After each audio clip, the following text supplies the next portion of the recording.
Wankawan TV1. Assalamualaikum warahmatullahi wabarakatuh.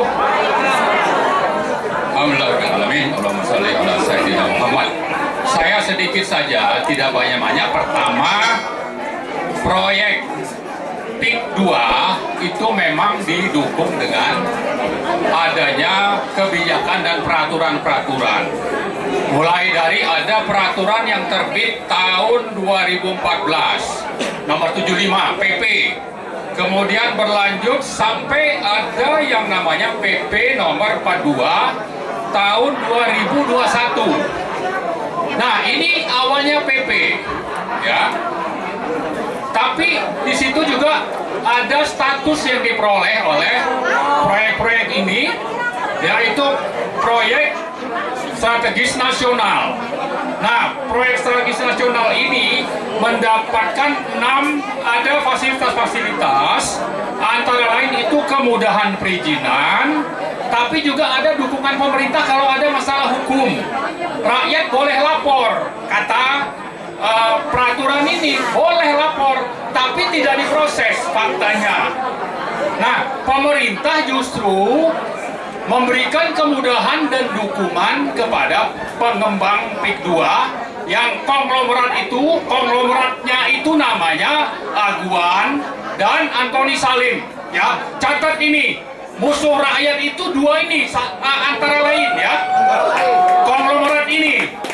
Nah, yang kedua yang ingin saya sampaikan, dengan status PSN, maka semua aparat negara, apakah itu polisi, tentara, ASN, sampai kepada pemerintah daerah, pemerintah pusat, bahkan DPR, ya, itu bersatu. Untuk apa? Untuk mensukseskan proyek PIK 2. Siapa yang dilawan? Rakyat. Ya, artinya ini negara sudah tidak ada, negara sudah tidak hadir. Jadi supaya jelas bagi kita semua bahwa sekarang ini kita berhadapan dengan pemerintah yang menerbitkan aturan tapi untuk kepentingan oligarki.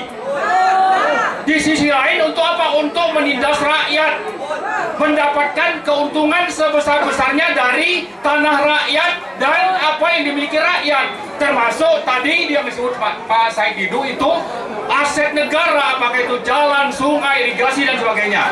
Jadi itulah yang dilakukan oleh rezim ini.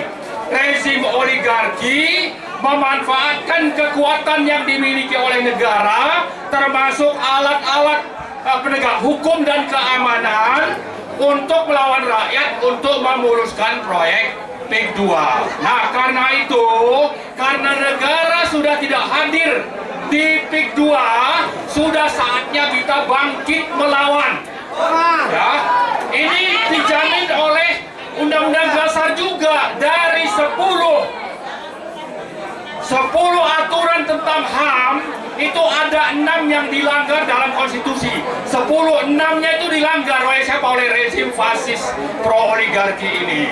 Nah, dalam kita melakukan gerakan, saya ingin membacakan 6 tuntutan kita. Ya, pertama, supaya proyek PSN PIK 2, jadi bukan status PSN-nya saja, tapi proyek PIK 2-nya itu dibatalkan. Kemudian yang kedua, tangkap dan adili pengembang PIK 2, tangkap dan adili. Karena apa? Karena sudah banyak korban, ya. Rakyat sudah dimiskinkan. Yang ketiga, tuntut ganti rugi. Rakyat yang sudah banyak disingkirkan, diintimidasi, diambil tanahnya, tapi tidak ada penyelesaian. Semuanya ini bersatu, kita dukung sebagai rakyat dan minta ganti rugi kepada negara. Negara yang sudah pro oligarki tadi sebesar 10.000 triliun. Kita tuntut supaya ada ganti rugi kepada rakyat, untuk supaya ini bisa selesai. Jadi mereka sudah melanggar, tidak bisa begitu saja selesai, tapi harus ada ganti rugi. Kemudian yang keempat, gugat pengembang oligarki yang sahamnya sudah terdaftar di Bursa Efek Indonesia, yaitu namanya PANI ya, Pondok Indah Kapuk 2. PANI kode di bursanya. Ini harus kita gugat ke arbitrase internasional. Yang kelima, proses hukum para pelanggar HAM berat.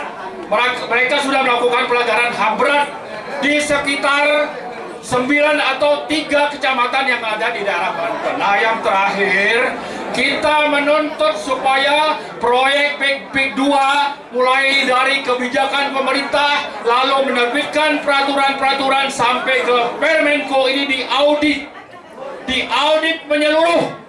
Jangan-jangan kita menemukan ternyata di PIK 2 itu ada saham Jokowi misalnya, ada saham Luhut misalnya, ada saham Erlangga misalnya. Nah, kita tidak menuduh. Caranya supaya bisa ditemukan, kita minta dilakukan audit menyeluruh. Saya kira itu saja 6 tuntutan rakyat karena negara sudah tidak hadir di Indonesia, terutama di Banten. Merdeka! Terima kasih. Assalamualaikum warahmatullahi wabarakatuh.